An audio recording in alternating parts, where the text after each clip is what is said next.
大家好，上一次呢，我做过一个视频，就是讲香港免费送了很多机票啊，就是有好多万张了，5万张或多少万张，不管它了。然后呢，就是在里面不是有很多航空公司嘛，比如说国泰航空、香港快运啊、香港航空啊。那在里面的话，我提到一点啊，就是说我偏爱国泰航空，然后国泰航空的服务还是很不错的啊。然后就是有一个视频下面的评论有一个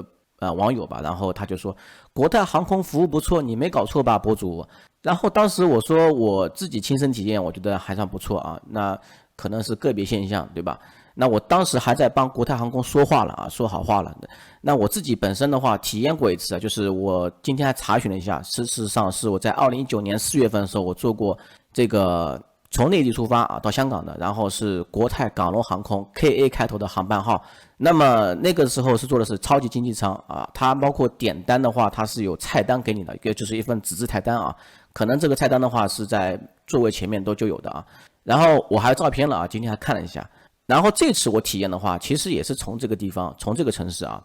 飞到香港，然后往返的。这个机票呢是免费的啊，那自己付个税费就行了啊。不管免费还是不免费，但是我觉得免费机票跟付费机票其实享受的服务是应该是一样的啊，那没差别的嘛，对吧？我朋友他们也是跟我一起这次去香港，然后呢，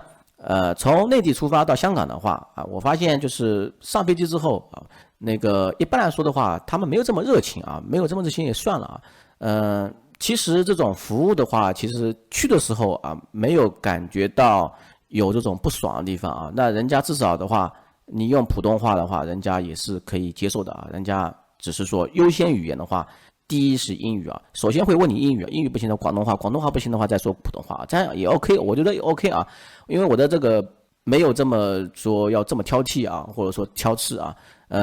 然后我就试了一下嘛，就是。然后但是我在去的过程中呢，去程过程中的话，我发现其实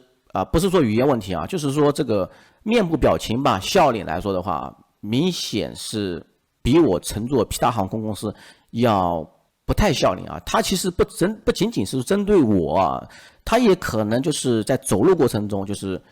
不太面带微笑啊，不太面带微笑。我也坐过100多次飞机啊，至今为止的话。我发现其他航空公司的空姐的话，基本上还是比较面带微笑的，尤其是这种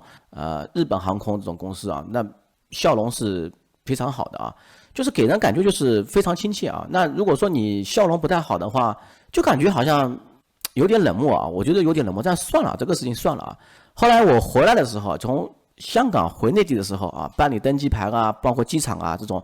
也是 A 区、B 区、C 区啊，然后它是国泰航空的那个值机柜台，这个也没问题啊，说普通话也是非常好的，然后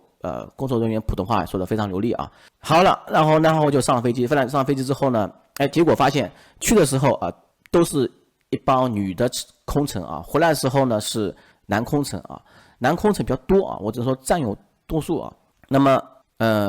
一般来说的话，我也没有说要什么服务啊，我发了一些朋友圈，然后我朋友还问我了，你有没有问他们要毛毯？我其实之前那个新闻我都没仔细去看啊，我觉得这种可能是个例吧，所以说呢，我自己平常的话，我也不需要毛毯，我也不觉得会说空调冷啊，反正就几个小时，我觉得我还年轻啊，可能说身体素质还可以，然后我一般不去麻烦他们要毛毯之类的。所以说呢，在这个飞行过程当中的话，我跟这个空乘的互动，唯一互动啊，就只有说他在送餐时那一刻啊。所以说呢，其他都没互动，我也不需要毛毯，我也不需要任何服务啊，我也没有按任何服务灯啊，我也没给别人添麻烦，我也没有说让他帮我提下行李放下行李啊，我也没问他任何一句话啊，我自己座位号我当然找得到啊，我也知道，我提前到早就选好了，就只有这个点餐时那个互动一下啊，因为餐是可以选的嘛，然后他就用他前面过来的时候我还戴着耳机呢啊，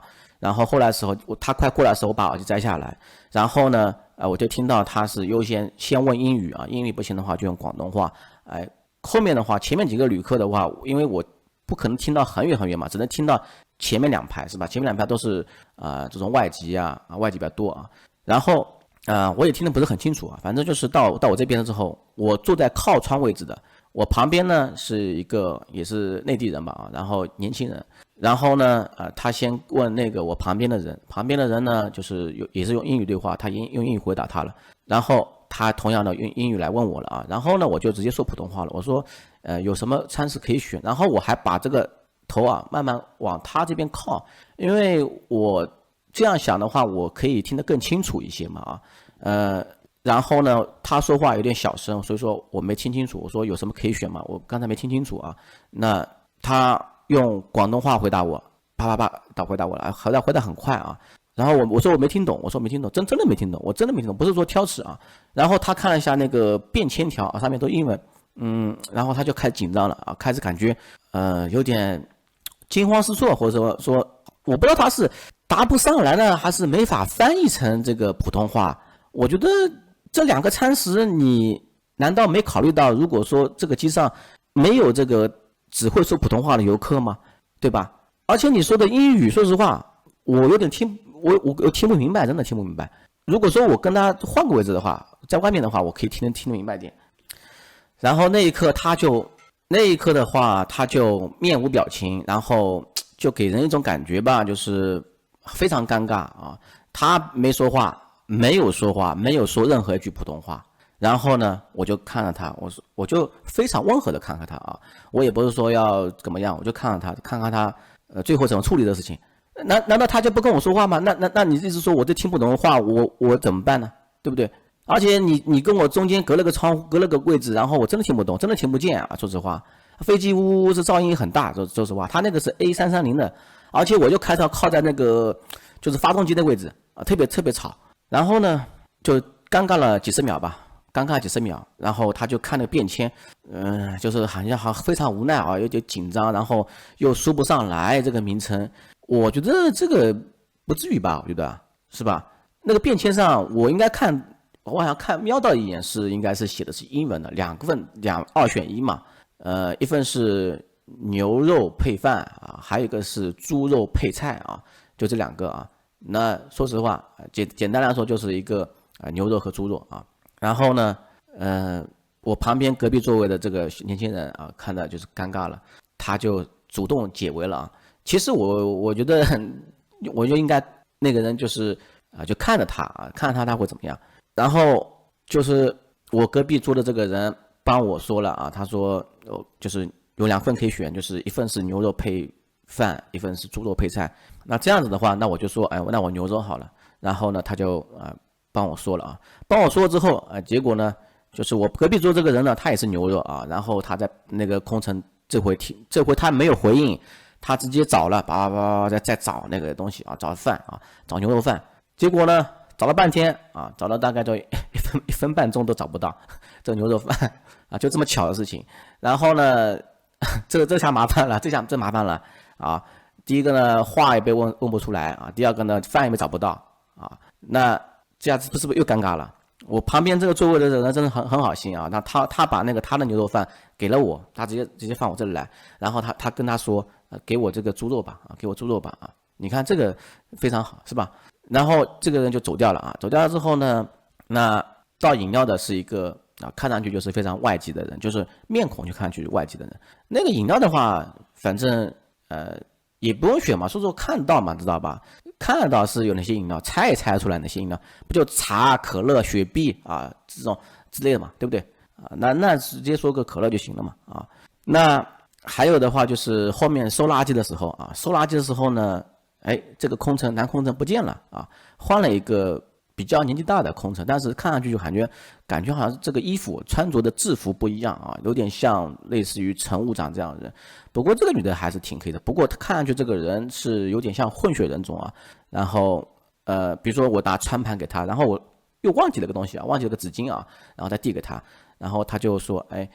她会用3种语言谢谢啊，就是英语、粤语还是普通话3种啊，顺序还是1、2、3这个排列的啊。然后算了，然后这个人笑容非常还可以啊，毕竟我觉得乘务长还是可以的啊。我只能说这个男空乘啊，就是非常奇怪，给我感觉真的非常奇怪。我也不是说我受到什么歧视啊，我只觉得他好像有点奇怪在哪里呢？我曾经也坐过一趟航班，从美国飞往香港的那个航班的话，我说普通话的话，人家基本上好像倒没听到啊。然后后面那我没办法，只能说英语了。那英语的话立马来听到了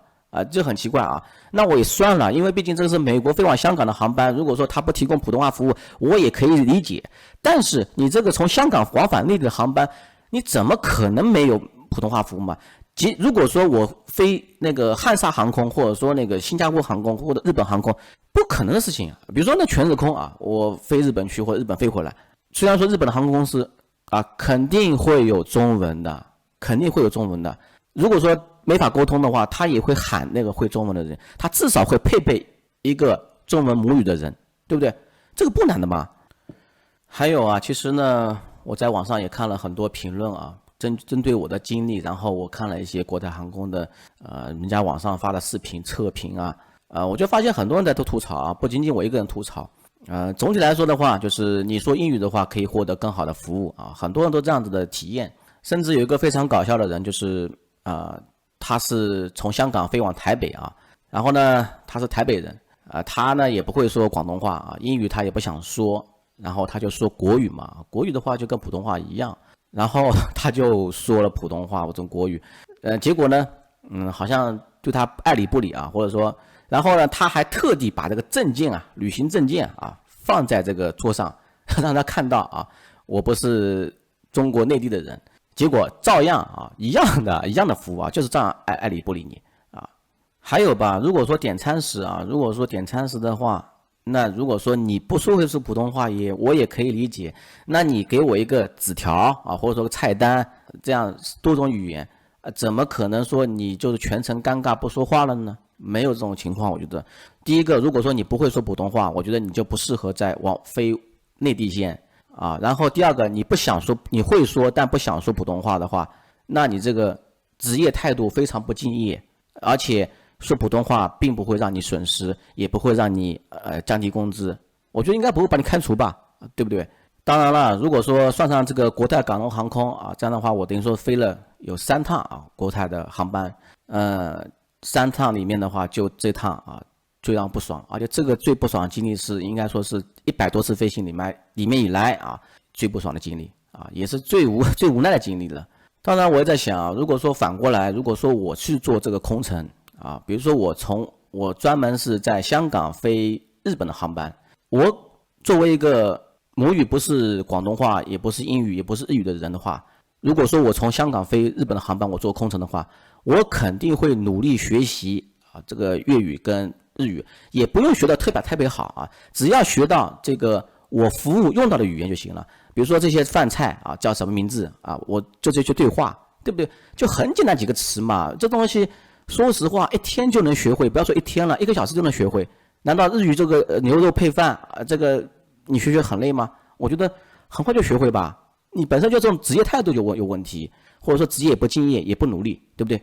我就是说，如果说拿我来比方的话，我肯定会学。毕竟你要飞到这个航线的话，香港和日本的话，你这样想的话，肯定会有这种语言的话，会有是吧？你不可能说日语的不会吧，对不对？我就这样打个比方啊，其实这个道理这很简单道理。你内地飞香港，香港飞内地的，你要考虑到当地语言呀。所以呢，我之前呢，我还说国泰航空服务不错啊，主要是硬件真的还挺不错的。它的飞机呢，